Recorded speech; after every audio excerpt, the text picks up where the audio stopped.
ॐ भूर्भुवः स्वः तत्सवितुर्वरेण्यं भर्गो देवस्य धीमहि धियो यो नः प्रचोदयात् ॐ शान्ति शान्ति शान्तिः. Namaste, my dear friends. Maharshi Ramana liked, highly liked, and recommended six books to his devotees. The books are Alam Andre, Sorupasaram, Kaivalaya, Navneetam, Ribhu Gita, Astavakra Gita, and Yoga Vasista. I have already given videos on Alam Andre and Sorupasaram. Today I am giving you the videos on the cream of liberation, Kaivalaya Navneetam. It is a very good book for sadhakas who are doing meditation, self-enquiry for self-realization and liberation. Here goes the beginning of this book. Number one sloka. Prostrations to the holy feet of the unique Lord, who like ether remains as the sole witness in the hearts of all beings, whether they are swayed by desire for wealth, lands, and women, or are free from such desire, and who shines as the towering peak over the seven successive spiritual heights, which are in themselves exalted over all other planes of mind, or in Nanilam, the holiest of the seven holy places. Verse number 2. I worship the ever shining pure consciousness which manifests as Brahma, Vishnu, or mighty Shiva, according as he creates, preserves, or withdraws the universe, and also as the countless individual beings, yet remains ever free and perfect as the blazing sun over the ocean of bliss. Verse number 3. I ever worship the lotus feet of my master, by whose grace I learned that my very self is the all embracing reality, Brahma, and the mosaic of the universe, but a phenomenon in me, and who remained as the self like the ether in a wall. Verse number 4. I adore the Almighty who manifested as my master in order that the mind, the intellect, the senses, and the body might, to my very knowledge, be reduced to nothing like mist before the sun, when he taught me, you and I are one, to make me one with him. This shows the unity of Atma and Paramatma. According to this verse, Atma and Paramatma are the same. There is no difference between Atma and Paramatma. This is the gist of this sloka or this verse. Verse number 5. I adore the feet of the Holy Master who shines forth forever as the wide expanse which has no beginning or end or interval, and I proceed to tell you the true nature of the absolute being, to explain bondage and liberation so that even those who are too dull to learn the scriptures may understand. Verse number 6. All the ancient sages drew from the boundless ocean of milk, namely the Vedanta, and filled their pitchers, their works. I boiled them all on the fire of the Master's words, churned them with the churn of inquiry into the self, and I present this cream of liberation, Kaivalaya Navneetam, to all. Now will those who have partaken of this and satisfied their hunger roam about eating the offal of externals. Verse number 7. After adoring my master Venkatesa Mukunda, who is himself ever free and who made me his own, I write this Kaivalya Navneetam divided into two parts.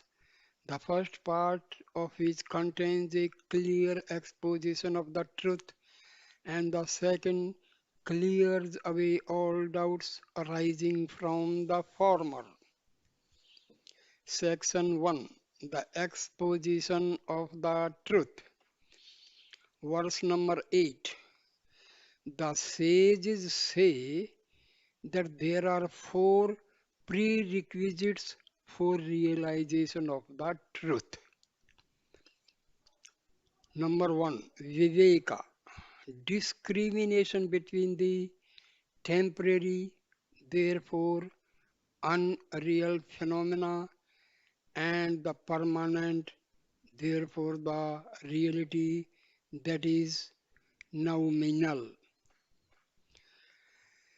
Second, indifference to the enjoyment of pleasure here or hereafter. 3.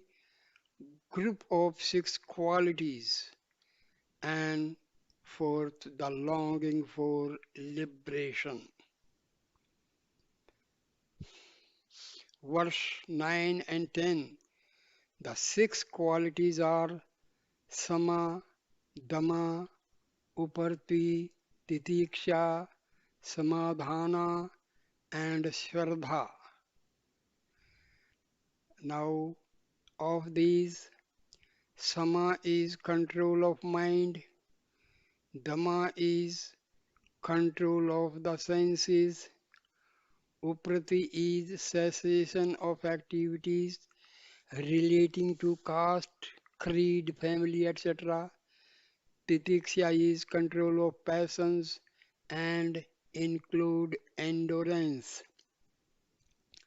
Samadhana is, according to the sages, the settling down of the mind to reflect on the truth as revealed by the scriptures and the sages. Shraddha denotes faith in the Master and the scriptures. Such are the meanings of the six terms of this category. Verse number 11. No one can achieve anything in the world without being properly equipped for the task. For the same reason, only those who are equipped with these four categories of prerequisites can gain illumination. A novice cannot get it so readily. If so gained, it follows that the person has been successively purified in countless incarnations in the past. Verse number 12. He alone is fit for knowledge, who suffering from the three kinds of troubles rising before the self, the elements and providence from thirst,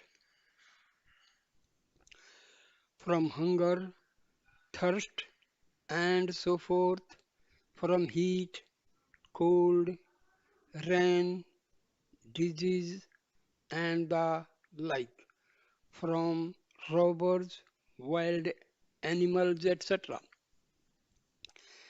Squirmed like a worm scorched by heat and panted for a dip in the nectar of wisdom so as to put an end to the series of rebirths. Verse number 13.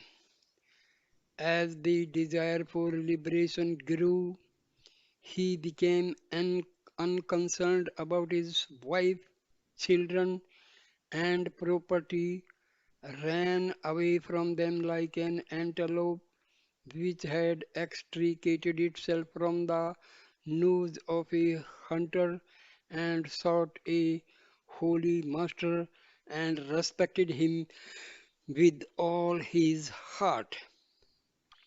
Verse number 14. After eagerly saluting his master, he stood up and sobbed out his heart, saying, O Lord, I have suffered long the torture of worldly life, which is after all so false. Gracious Master, save me by tearing off the cords which bind me to the five seats, so that my heart may be at peace. Verse number 15.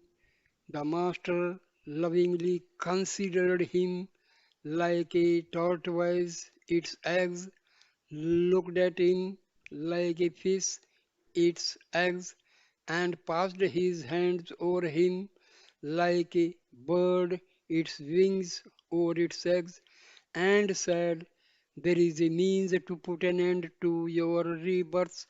I will tell you, and if you act upon it, your rebirth will cease. Verse number 16. At the very sound of the words, your rebirths will cease, his frame thrilling, his heart rejoicing, as if refreshed after a bath in a spacious tank, tears of joy flowing like love welling forth. He held the holy feet of the Master and prayed further. Verse 17.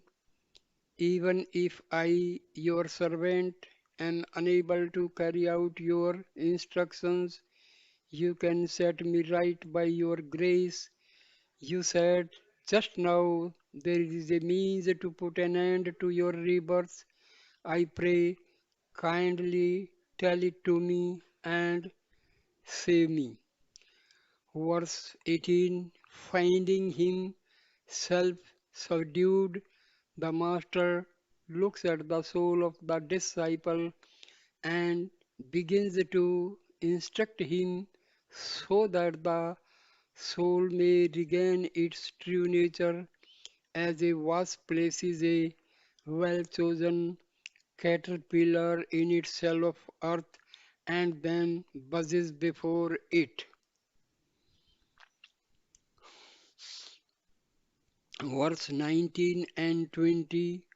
Master, son, he who has forgotten his true nature is alternately born and dies, turning round and round in the unceasing wheel of time like a feather caught up in a whirlwind until he realizes the true nature of the self. If he comes to see the individual self and its substratum, the over self, then he becomes the substratum, that is Brahma, and escapes rebirth. Should you know yourself, no harm will befall you. As you asked, I have told you this. Verse number 21. Disciple. Lord, can there be any in the world who are ignorant of the self? How then are they all caught up in the cycle of births and deaths? Tell me the unerring truth, for I beseech you in full faith. Verse number 22, Master replies, only he is self realized who knows what is the body and who is embodied. Meaning, the person who is self realized, he knows that Atma is residing in the body. Disciple, who else is embodied but this gross thing? Verse number 23, Master replies, you say that you cannot find the embodied being as different from the gross body. Then tell me who appeared as the subject in your dream, or who experienced the sleep in which even the pain of dream was absent. Or again, what is this consciousness in the waking state? Verse number 24. Disciple. Everyday experience proves that the experiencer in the waking state or the experiencer of dreams when the waking consciousness is gone or the experiencer of deep slumber must be different from the gross body. Yet it is not realized. It just flashes in the mind, only to fade away at once. Please explain this. Verse number 25. Just as people pointing to a tree on the earth mark the third day crescent moon and pointing to other stars locate Arundhati, so as the Master began pointing to the cross in order to make known the subtle cause. Verse number 26, Master. The Vedanta as a whole mentions as the cause of bondage and release superimposition and its effacement, respectively. Bondage is caused by superimposition, release by its effacement.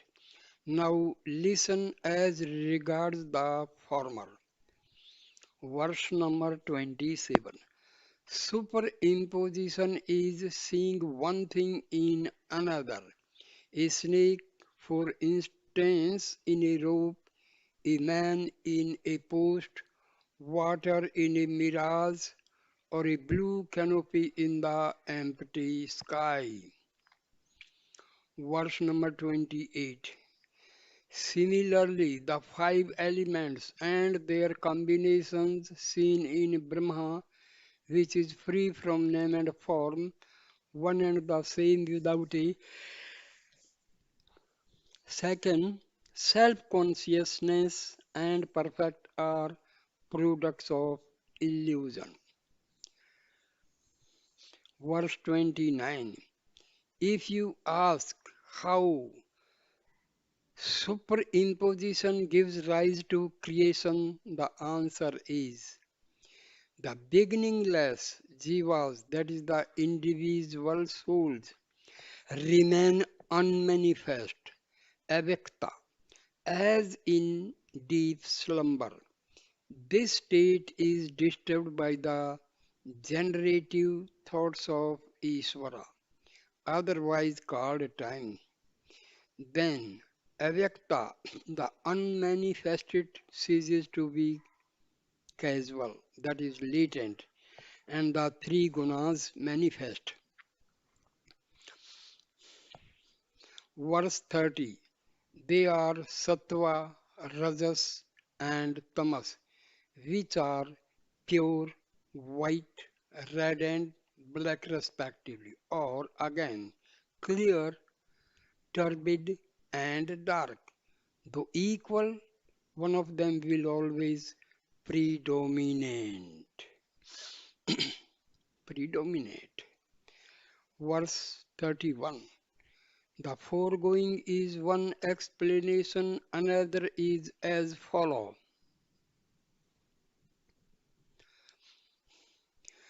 The causal state which remains unmanifest later expands as Mah- Mahatattva, the totality of the jivas, the individual souls, and manifests as the ego, wherein the three gunas become apparent.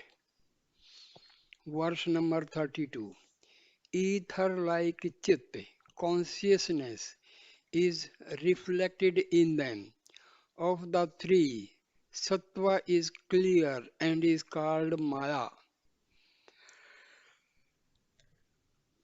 Brahma reflected in this is Iswara, the intellect cause of the universe, immanent in all, untainted by Maya or by any way of the gunas. Verse 33. This Maya is the state of deep slumber, the causal body, and the blissful seat of Iswara. Rajoguna is avidya, absence of real knowledge. Chit reflected in this guna, which is not clear owing to its constant agitation, gives rise to countless beings. The jiva in this state is known as prajna. Verse 34. This is the blissful sheath and state of deep sleep and the causal body of the jivas. I have so far described the causal state of superimposition. Hear me now explain its subtle phase. Verse 35. To provide the wherewithal of experience to the jivas by the loving grace of Isvara, who has all the wondrous powers of his inseparable Maya, the Tamaguna then divides itself into two aspects, namely, number one, dense veiling of reality, and number two, multiplicity of phenomenon. Verse number 36. In the latter of these two, there appears ether, from ether, air, from air, fire, from fire, water, from water, earth. All these five in the nascent state are called elements. From these arise bodies suitable for experiences. Verse number 37. The three gunas permeate all these five elements. In sattva, which is pure, there arise the jnanendriyas, the five senses of individual function, and also the mind and intellect of collective function. These seven products of sattva form the instruments of knowledge. Verse 38. Then in Rajoguna there arise the vital airs of collective function and the karmendriyas of individual function. These 17 fundamentals from the subtle bodies of gods, demons, human beings, animals, and all other living organisms. Verse 39.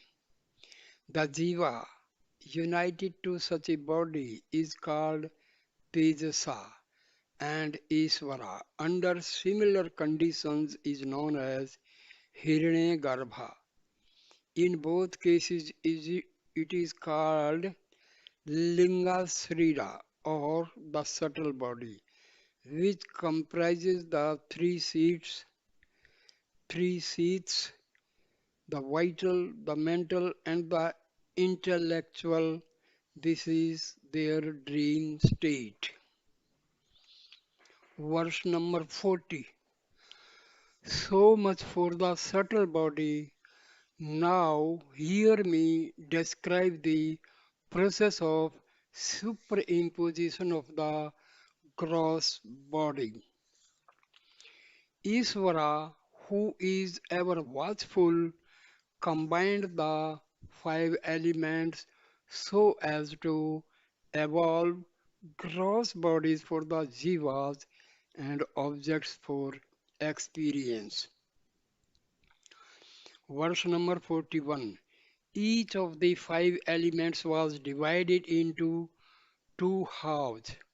Each half, each half was subdivided into four quarters. Then the major half of one element was combined with one quarter subdivision of each of the other four. This process gave rise to the gross elements from which the four classes of beings and their experiences, the universe and its worlds were created. Verse number 42. The Jiva united with the gross body is called Vishwa, and the Isvara under similar conditions is known as Virat. The gross body is the physical sheath and their waking state. Remember this brief statement regarding the gross body. Verse number 43. Disciple. Master, if these states, gross, causal, and subtle, be common to both, how shall we know the difference between exalted Isvara and the ordinary Jiva? Master replies, the Jiva is the effect and Isvara the cause. There is also a difference as between units and their totality. Verse 44. The trees form the units, their aggregate is the forest. Generally speaking, the mobile and the immobile jivas are the separate units. Their sum total is Isvara. This is the difference between Isvara and the jivas. Verse 45. I have said thus far what superimposition is. Only he is a jnani who knows beyond doubt that all that is seen is only ephemeral like a dream. Now listen to the process of effacement of superimposition, the way to wonderful moksha, liberation, which resembles the placid sky when all the clouds of winter clear away. Verse 46.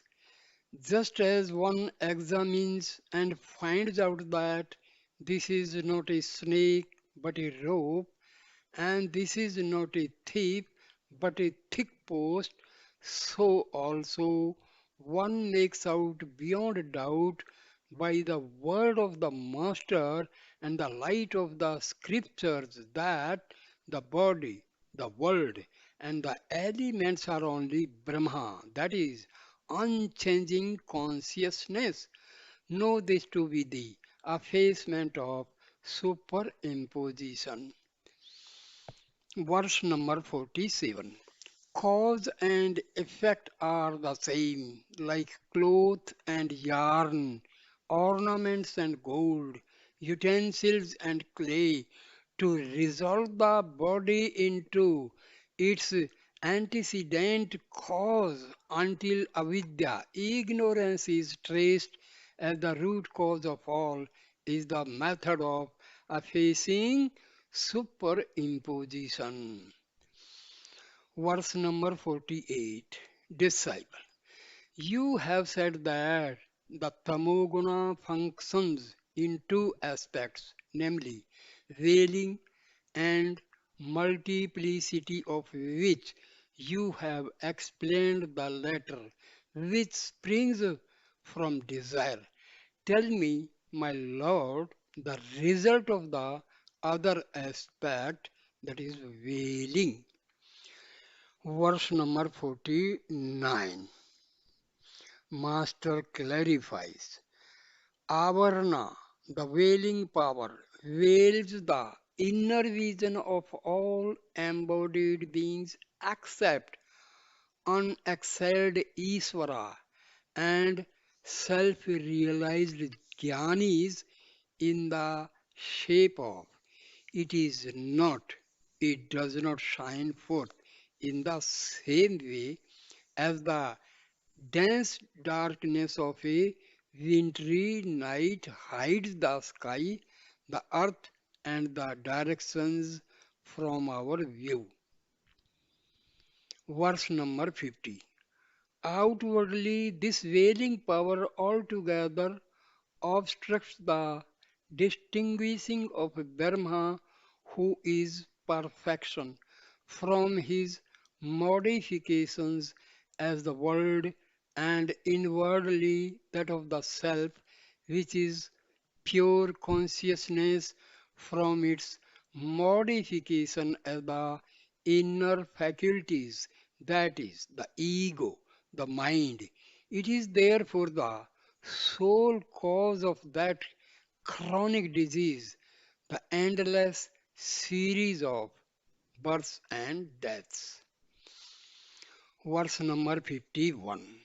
The question then arises, whereon does the superimposition rest when the substratum is completely hidden? And how can there be any superimposition if the substratum is not hidden?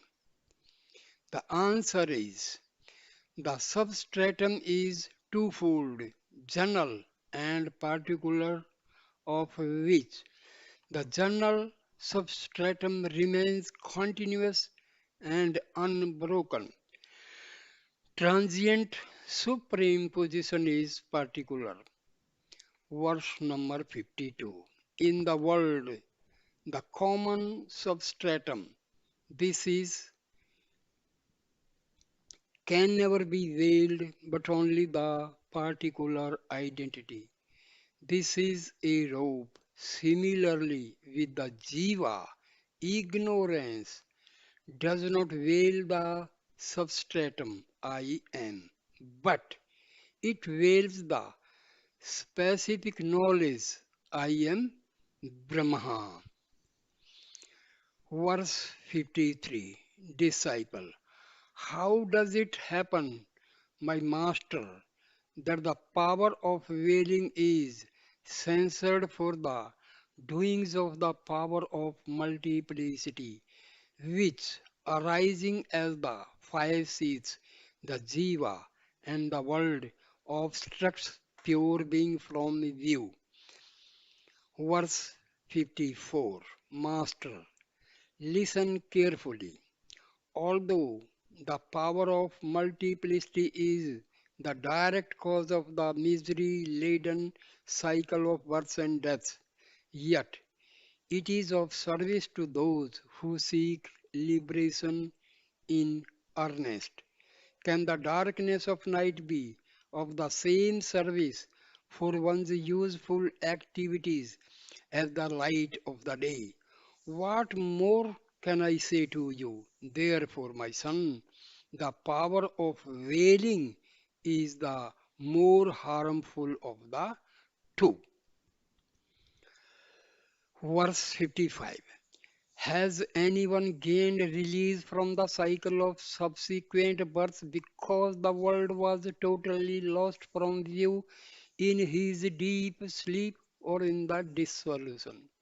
The power of multiplicity can altogether bring about liberation, but the thick veil of ignorance is the sole cause of the present calamity.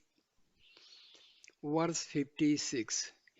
You may argue thus, since the power of multiplicity is said to be a superimposition like the appearance of silver in mother of pearl and is therefore false. The liberation gained by the aid of this false power must also be equally false. The answer is a frightful dream, though unreal, ends in waking up the dreamer from sleep. Even so, liberation is real. Verse 57. Just as poison is commonly antidoted with another poison, an iron spike is extracted with another piece of iron. Arrows are turned aside by others, and dirt is washed away with other dirt that is fuller's earth. So, ignorance, which is weak in itself, can be eradicated by methods which are themselves of the same Maya. Later, this also perishes like the pole used to turn a corpse that is burnt. Verse 58. Through this Maya, Jiva's experiences. Through this Maya, Jiva's experience seven stages of development as follows: ignorance, wailing, multiplicity, indirect knowledge, direct experience, freedom from misery, and supreme bliss. Verse 59 and 60. Of these, ignorance is to lose sight of the fact that the inner self is no other than Brahma. Wailing makes one say, there is no Brahma. I do not see him. Multiplicity spring, springs up as I am a man, I am a jiva. Indirect knowledge is to know the nature of the self by the teachings of the master. Direct experience is to stay unshaken as the unitary being after inquiry into the self. Freedom from misery is to end limitations and the sense of doership, and supreme bliss is final accomplishment, that is release from bondage. Verse 61. I shall now relate to you a story to illustrate this. 10 men forded a stream, and on reaching the other shore, each of them counted nine others and omitted to count himself. They were all perplexed because the 10th man was missing. Verse 62 and 63. Ignorance is want of right understanding which causes confusion. The 10th man is missing, not to be found. This thought is the wailing. Grief at the loss of companion is vikshepa. To heed the words of a sympathetic passerby who says, the 10th man is among you, is indirect knowledge. When the kindly man further makes one of them count the others and points to the teller as the tenth man, the discovery of oneself as the missing tenth man forms direct experience. The cessation of grief for the lost man is freedom from misery. The joy of indubitable ascertainment by oneself is supreme bliss. Verse 64.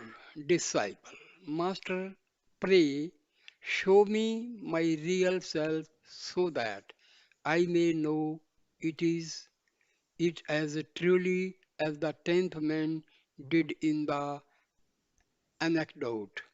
Master, there is the Mahavakya, great sentence from the Vedas, that thou art. The verb art in it establishes the identity of the pronouns that and thou in their ultimate meaning. I shall explain how it does so. Hear me. Verse 65. Just as the ether, though single, is fourfold, as the wide expanse, the ether in the clouds, the ether in the port, and the reflection in water, so Chit, which is single, is called the all-pervading Brahma, Isvara, the Self, and the Jiva. Verse 66.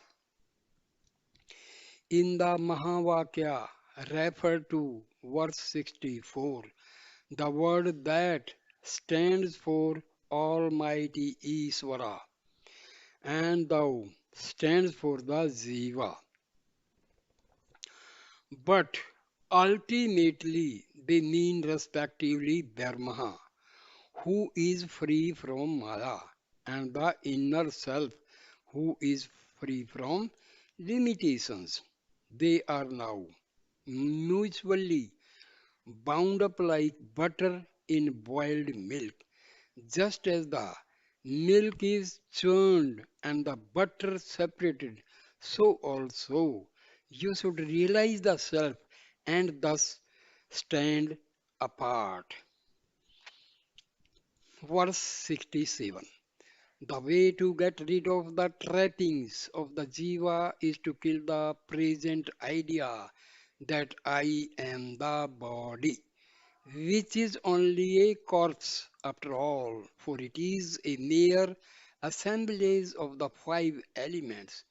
Nor can you be the breath which moves through the nostrils like the blast of air blown by bellows.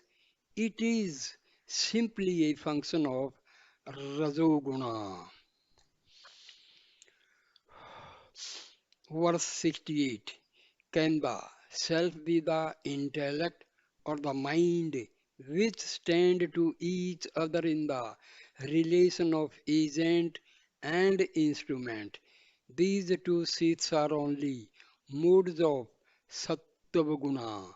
Let not the unedifying bliss of deep sleep be mistaken for the self, for it is only a mode of Tamoguna. Verse 69. Know thou as the self to be Sat Chit Ananda, the ever unchanging, single, eternal, and all pervading witness, and rid yourself of the trap of the five seeds, which are of an opposite nature, false, insentient, painful, etc. Verse 70. Disciple, when I disassociate myself from the five seeds and look beyond, there remains only a blank. I see nothing more than that. Am I to take this blank for the supreme experience of the self. Ma- Verse 71, Master replies, in anecdote, the tenth man of deluded intellect, after counting only 9 men and not recognize himself as the tenth, was stupefied. Can such stupor be the tenth man? Good son, you are the seer of all. That is blank and the five seats. Verse 72. I speak the truth. You are the unchanging witness of the gross, subtle, and causal ignorance, the waking, dream, and sleep states, and the passage of time, past, present, and future, which endlessly rise and fall like waves in the ocean of bliss. Verse 73. Do not ask, by what light shall I see myself? Who am I, the all seeing witness? Can there be a light to illumine the self luminous light? The tenth man knows himself as such among the others. Is there an 11th man in him? Verse 74, to argue that another knowledge is necessary to make knowledge known is foolish and leads to interminable controversy. You are neither known nor unknown.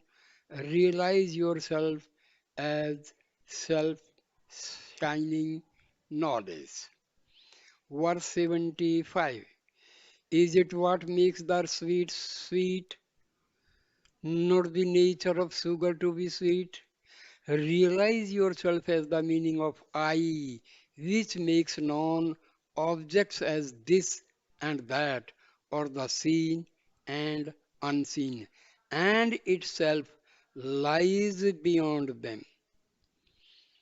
Verse 76. The self, as described above, is the primary meaning of thou in the Mahavakya, that thou art. Brahma, which is never bound by limitations, is the primary meaning of that. Their secondary meanings are the transient Jiva and Isvara respectively. Two separate entities can never be identical. Verse 77. The distinctions between Isvara and the Jiva are due to their names, localities, artificial limitations, bodies, and capacities. They are as far apart as the upper and the nether regions. Neither regions. Their identity is unthinkable with these associations. Verse number 78. When the conventional acceptations of terms appear inconsistent, the Pandits of ancient lore bring out the true meanings by employing three methods of exegesis: disjunction, conjunction, or the two combined. Verse 79. 1. The house on the Ganges, and 2. The black remained and the red fled, and 3rd, this is that Devadatta are respectively examples of the above. The apparent contradictions in several scriptural passages are eliminated by a judicious use of these three exegetical, exeg- exegetical methods. Verse 80. In the example, this is that Devdatta, the man who was seen in another place And on another occasion, and also known as Devdatta, is this man who is seen in this place and on this occasion. Although the time and place are different, a little consideration reveals the man to be the same. Verse 81. Similarly, in the words that and thou, their literal meanings excluded, the consciousness principle is taken as Brahma and as the witness whose unbroken identity is established established by art, so that Brahma is the self and the self is Brahma. Verse 82. The ether reflected in water in a pot and in the clouds are both circum circumstantial and therefore unreal, whereas the space in the pot and the wide expanse are together one and the same. Similarly, all pervading Brahma and the witness in the individual being are together one and the same. You must experience it so that you may remain fixed in the realization I am that reality. On hearing this, the disciple, loyal to the instructions of the master, discarded the five seats and the blank, realized the self as I am Brahma, went beyond that and remained as perfect being. Verse 84. At the glance of the Master, who was a grace incarnate, the worthy disciple sank into the ocean of bliss and merged as the undivided whole as pure consciousness free from body, organs, and all else, with mind made perfect, so that he became the true self, unaware while awake. Verse 85. After the blessed disciple had remained in that state for a long time, his mind gently turned outward. Then he saw his glorious master before him. His eyes were filled with tears of joy. He was full of love and fell at the feet of the master. He rose up, came round the master, and with folded hands spoke to him. Verse 86. Disciple, Lord, you are the reality remaining as my inmost self, ruling me during all my countless incarnations. Glory to you who have put on an external form in order to instruct me. I do not see how I can repay your grace for having liberated me. Verse 87. The Master beamed on him as he spoke, drew him near, and said very lovingly, to stay fixed in the self without the three kinds of obstacles obstructing your experience is the higher return you can render me. Verse 88. Disciple, my Lord, can such realization as has transcended the dual perception of you and I and found the self to be entire and all pervading fail me at any time? Master replies, the truth that I am Brahma is realized from the scriptures or by the grace of the Master, but it cannot be firm in the face of obstructions. Verse number 89. Ignorance, uncertainty, and wrong knowledge are obstacles. resulting from long standing habits in the innumerable incarnations of the past, which caused trouble, and then the fruits of realization slips away. Therefore, root them out by hearing the truth, reasoning, and meditation. Verse 90. Checked by incantations, fire will not scorch. Likewise, defective realization will not put an end to bondage. Therefore, devote yourself to hearing the truth, reasoning, and meditation, and root out ignorance, uncertainty, and wrong knowledge. Verse 91. Ignorance veils the truth that the self is Brahma and shows forth multiplicity instead. Uncertainty is the confusion resulting from lack of firm faith in the words of the Master, the illusion that the ancient world is a evanescent world is a reality and that the body is the self is wrong knowledge. So say the sages. Verse 92. Hearing the truth is to revert the mind repeatedly to the teaching that thou art. Reasoning is rational investigation of the meaning of the text as already heard. Meditation is one pointedness of mind.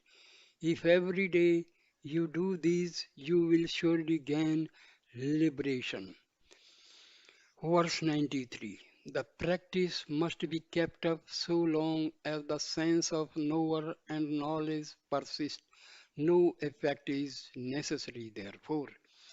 Remaining as a pure, eternal consciousness, untainted like the ether, and thus liberated while alive, one will live forever as that after being disembodied as. Verse 94. The wise remaining like ether and liberated even here are of four classes, namely Brahmavid, that is knower of Brahma, Varavaraya, and Varishtha in order of merit. Verse number 95. The Brahmavids who by steadfast practice have gained clear realization of Brahma continue perform even the hard duties of their caste and stage in life exactly as prescribed by the Shastras for the benefit of others without themselves swerving from their supreme state. Verse 96. Should passions rise up, they disappear instantly and cannot taint the mind of the Brahmavids who live in society detached like water on a lotus leaf. They look ignorant, not showing forth their knowledge, and remain mute owing to intensity of inward bliss. Verse 97. Prarabdha, that is karma, which is now bearing fruit, differs according to the actions in past incarnations. Therefore, the present pursuits also differ among jnanis, who are all, however, liberated even here. They may perform holy tapas or engage in trade and commerce or rule a kingdom or wander about as mendicants.